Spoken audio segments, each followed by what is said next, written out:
साथियों नमस्कार। आज की खबर खासकर दिल्ली वालों के लिए है। अगर आप भी फ्री राशन ले रहे हैं या लेने की सोच रहे हैं तो यह खबर आपके लिए बेहद ज़रूरी है। राजधानी में राशन कार्ड के नियम पूरी तरह बदल चुके हैं।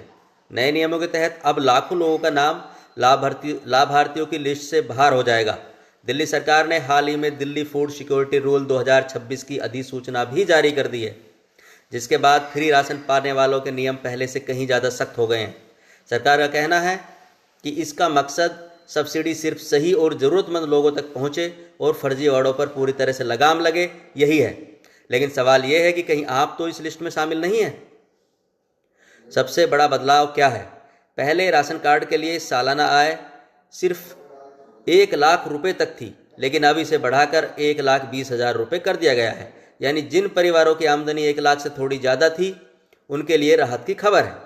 लेकिन रुकिए, यह राहत हर किसी के लिए बिल्कुल नहीं है, क्योंकि इसके साथ कई कड़ी शर्तें भी जोड़ दी गई हैं। और अगर आप इनमें से किसी भी एक शर्त के दायरे में आते हैं तो आपका राशन कार्ड रद्द कर दिया जाएगा। अब बात करते हैं पहली श्रेणी की, ज़्यादा आमदनी वाले परिवार।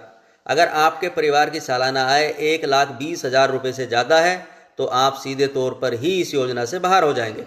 दूसरी बड़ी शर्त, प्रॉपर्टी। अगर परिवार के किसी सदस्य के नाम पर ए से ई कैटेगरी की निजी प्रॉपर्टी है तो फ्री राशन का सपना देखना आपको बंद कर देना चाहिए।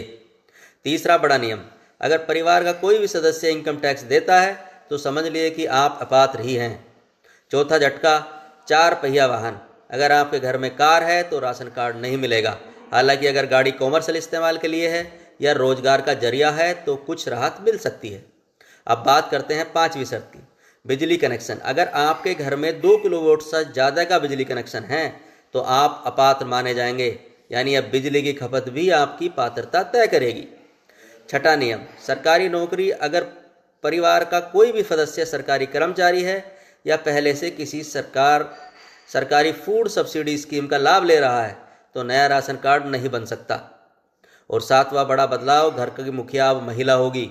नए नियमों के अनुसार परिवार की सबसे बड़ी महिला को ही मुखिया माना जाएगा। अगर यह 18 साल से कम है तो उसके बालिग होने तक पुरुष सदस्य अस्थायी रूप से जिम्मेदारी संभाल सकेंगे।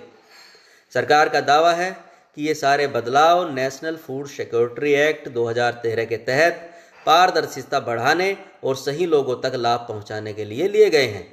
लेकिन ज़मीनी सच्चाई क्या होगी, यह आने वाला वक्त बताएगा। अब आवेदन प्रक्रिया पूरी तरह से डिजिटल कर दी गई है, यानी राशन कार्ड बनवाने के लिए सरकारी दफ्तरों के चक्कर अब बिल्कुल नहीं लगाने होंगे। आप मोबाइल या लैपटॉप से ऑनलाइन आवेदन कर सकेंगे। लेकिन ध्यान रहे, जांच पहले से ज़्यादा सख्त होगी। हर दस्तावेज की बारीकी से जांच की जाएगी और गलत जानकारी देने पर कार्रवाई भी निश्चित है। तो अगर आप दिल्ली में रहते हैं और फ्री राशन का लाभ ले रहे हैं या लाभ लेने की सोच रहे हैं तो तुरंत अपनी पात्रता जरूर जांच लें। आपकी आमदनी कितनी है, घर में कार तो नहीं है, बिजली कनेक्शन कितना है, परिवार में कोई इनकम टैक्स तो नहीं भरता। ये सवाल अब बेहद अहम हो गए हैं, क्योंकि अगर आपकी 7 श्रेणी में आते हैं तो आपका राशन कार्ड बनना लगभग नामुमकिन है। दिल्ली में फ्री राशन की नई व्यवस्था ने साफ कर दिया है, अब सब्सिडी सिर्फ उन्हीं को मिलेगी जो वाकई इसके हकदार होंगे। लेकिन लाखों परिवारों के लिए यह खबर किसी झटके से कम नहीं है। इसलिए देर मत कीजिए, नियम समझिए और समय रहते सही कदम उठाइए, वरना अगली सूची में आपका नाम ही गायब हो जाएगा। धन्यवाद।